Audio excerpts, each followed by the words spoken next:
तंबाकू की उत्पत्ति कैसे हुई? एक ऋषि का साधु था राजा, एक ऋषि का साधु राजा था। और एक दिन राजा ने अपने साधु ऋषि को आमंत्रित किया अपने घर पर जलपान के लिए। तो राजा ऋषि ने बहुत मना किया अपनी पत्नी को कि राजाओं का और ऋषियों का कोई मेल नहीं होता, राजा बड़े अभिमानी होते हैं, ये कोई हमारे सिर में दर्द करेंगे। लेकिन वो ऋषि पत्नी नहीं मानी, कहने लगे मेरी बहन कब कब मुझे बुलावे, आप तो न्योय नाक चढ़ाया करो, कोई भी काम हो जा। अर्थात ऋषि जी को विवश कर दिया राजा के घर जाने के लिए। अब राजा के घर गए तो राजा ने अपनी जो महिमा बना दिखाने के लिए और ऋषि पत्नी को प्रभावित करने के लिए बहुत अच्छे आहार, मेज पोस्ट मेज का ऊपर काजू किस्मत सेब संतरे कर नाना प्रकार की सब्जी बनवा कर, जलेबी कचौड़ी पकौड़ी दही खीर हलवा सारे व्यंजन लगवा दिए मेज पे। अब आहार किया ऋषि जी ने भी, ऋषि पत्नी ने भी, सब ने मिलकर आहार किया। अब चलते समय ऋषि जी ने कहना पड़ा जी आप भी हमारे यहाँ आइएगा, एक औपचारिकता होती है। तो राजा ने कहा अवश्य आएंगे, कभी समय मिला तो अवश्य आएंगे।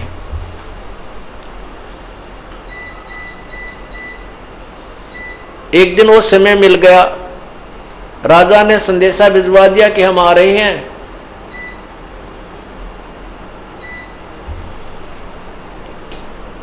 अब ऋषि पत्नी चिंतित हुई कि वो तो सचमुच आ रहे हैं और साथ में ये संदेशा भेज दिया कि मेरे साथ हजारों की संख्या में अंग रक्षक होंगे, मेरे सैनिक होंगे। अब राजा चाहता था कि ऋषि को नीचा दिखाना, ये एक बूंदी बीमारी है साधु, ये दिखाना चाहता था कि मैंने ऐसे ऐसे आहार कराए हैं और ये ऋषि जी कुछ नहीं करा पाएगा, इसकी मिट्टी पलीत होगी। और परमात्मा कहते हैं कबीरा सब जग निर्धना, धनवंता ना कोई, धनवंता सो जानियो जप राम नाम धन होए। अब ऋषि जी के पास अपने तप की कमाई थी, अपनी साधना भजन की कमाई थी। ऋषि जी ने स्वर्ग से कामधेनु गाय वो उधारी ले ली कुछ समय के लिए और उसको अलग से एक टेंट में रखा हुआ था। उधर से राजा अपने हजारों सैनिकों को साथ लेकर पहुंच गया और ऋषि से कहा कि भोजन की तैयारी करवाओ। ऋषि जी ने कहा जी भोजन तैयार है, आप खाना खाइए। अब वहां लगी लाइन और साथ की साथ थाली आ रही हैं, सबको परोसी जा रही है। ऋषि जी ने अपने एक सेवक को उस गाय वाले टेंट के सामने बैठा दिया, वो उठा उठा कर थाली बाहर रखता रहा।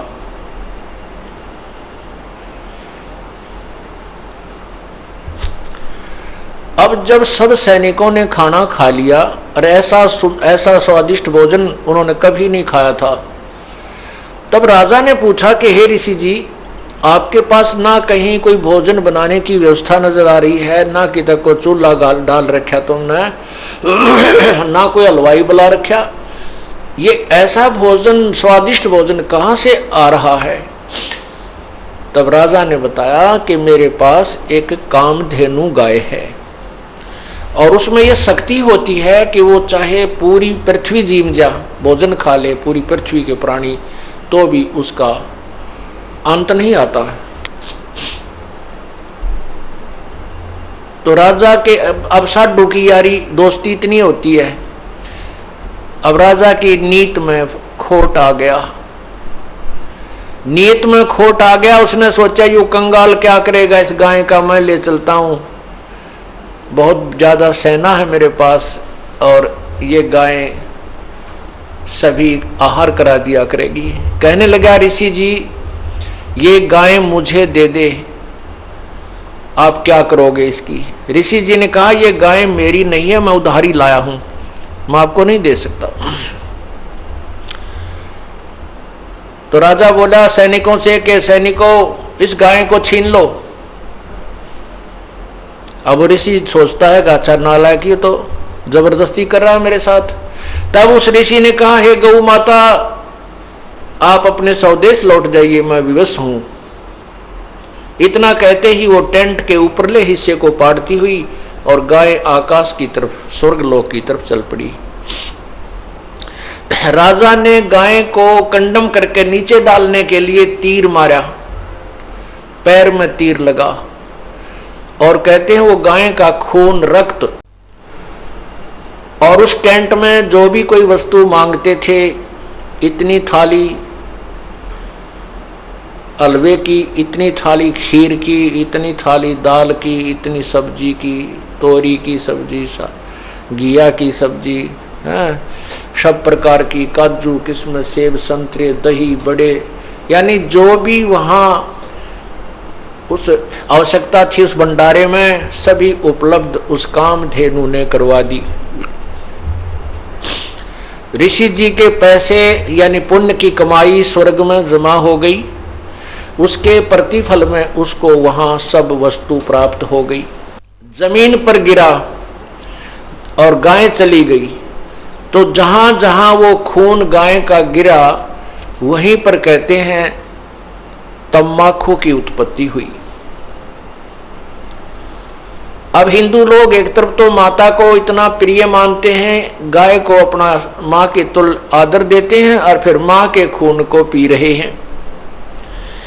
क्या बताते हैं, खो नाम खू का तमा नाम गाय, 100 बार सौगंध इसको ना खाए। तमा नाम खू का, खू नाम खून का और तमा नाम गाय, सौगंध 100 बार इसको ना खाए। तम्बाकू, खून, खू का अर्थ है खून, खून, तमाखू खून, और तमा फारसी का शब्द है, तमा माने गाय होती है। तमाखू यानी गाय का खून, खू नाम खू का तमा नाम गाय, सौगंध 100 बार इसको ना खाए ना पीवे। कहते हैं आप एक तरफ तो गाय को इतना प्रिय मानते हो, आदरणीय मानते हो, और फिर गाय के खून से उत्पन्न इस तम्बाकू को पीते हो। जितने भी महापुरुष हुए उन्होंने सब विकारों को छुड़वाया है। अब सिख समाज में तम्बाकू कोई प्रयोग नहीं करता, अभी तक भी उन्होंने इस मर्यादा का पालन किया है। लेकिन और सारी बुराई शुरू कर दी, मांस खावा, दारू पीने लग गए। देखो बुराई तो सारी त्यागे पार पड़ेंगी। ऐसे ही मुसलमान धर्म के अंदर शराब नहीं छूते अभी भी, और बाकी मांस खावा, रोका पीवे। हिंदू समाज में बीड़ी, शराब, तम्बाकू और मांस कभी प्रयोग नहीं करते थे। अब हिंदू समाज में कोई मर्यादाएं नहीं रही, सारे काम बिगड़ गए। तो पुण्यात्माओं ये नए सिरे से समाज सेट किया जाएगा और इसी तरह ये समाज सुधार और आत्म कल्याण प्रारंभ होता है। उन महापुरुषों ने भी कठिन प्रयत्न किए थे, परिश्रम किया था समाज को बुराई से दूर करने के लिए। आज भी वही चल रहा है और बहुत निर्मल समाज बन रहा है। छोटे छोटे बच्चे भी ये पूछते हैं, एक बार मेरा हाथ लग गया, मेरे पापा की गोद में बंडल था, महाराज जी मेरा नाम तो नहीं टूट गया। रो रहा था वो बच्चा। मैं कहा बेटा ऐसे नहीं टूटता, वो तो वैसे लग गया हाथ, गंद का समझ लो, भाई गोबर में हाथ लग जा, धो ले अपने ने। हाँ उसको उठा के देना, ला के देना, पीने उक्का भरना, उसमें नाम टूट जाएगा, वो खंड हो जाएगा। तो पुण्यात्माओं जो छोटी सी उम्र में इन बच्चों को ऐसा ऐसा भाव बन गया कि ये इतनी बुराई है कि इसको हाथ लागने से भी हमारा धार्मिक कर्म बिगड़ जाएगा, तो आने वाली इनकी संतान तो कति देवता पैदा होंगी। ये समाज भी सुधर रहा है और जीव कल्याण का मार्ग भी प्रशस्त हो रहा है।